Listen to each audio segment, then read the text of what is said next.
Pemirsa, kita akan memasuki kabar nampan-nambayan.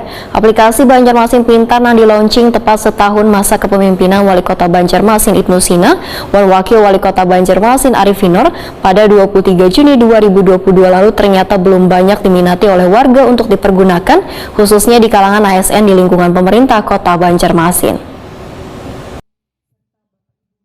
Aplikasi Banjarmasin Pintar yang di-launching tepat setahun masa kepemimpinan Wali Kota Banjarmasin Ibnu Sina dan Wakil Wali Kota Banjarmasin Arifin Nur pada 23 Juni 2022 lalu ternyata belum banyak diminati warga untuk dipergunakan, khususnya di kalangan ASN di lingkungan pemerintah Kota Banjarmasin.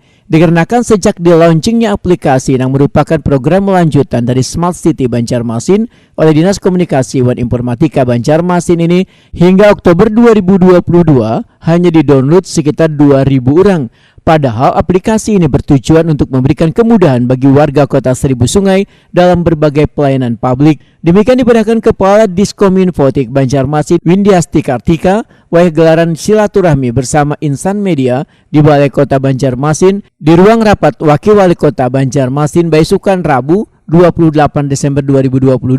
Bila dibandingkan dengan ASN di lingkungan pemerintah Kota Banjarmasin yang berjumlah lebih dari 6.000 orang, ujar Windiasti Kartika, penggunaan aplikasi Banjarmasin Pintar ini justru masih jauh dari target. Wayah ini ada sebagian pelayanan dalam aplikasi ini yang dihilangkan lantaran adanya pembaharuan, salah satunya pelayanan kamera pemantau CCTV.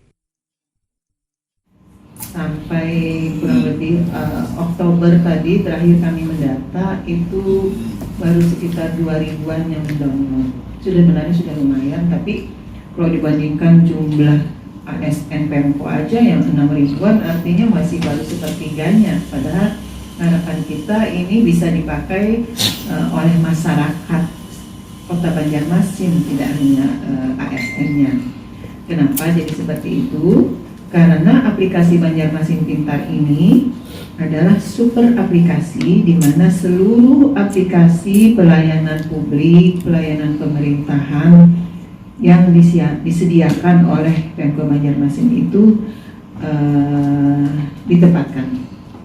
Seluruh aplikasi ditaruh di situ. Windiasti Kartika pun menyatakan akan lebih gencar lagi mensosialisasikan aplikasi Banjarmasin Pintar ini dengan cara membagikan brosur serta memasang iklan di baliho milik pemerintah kota.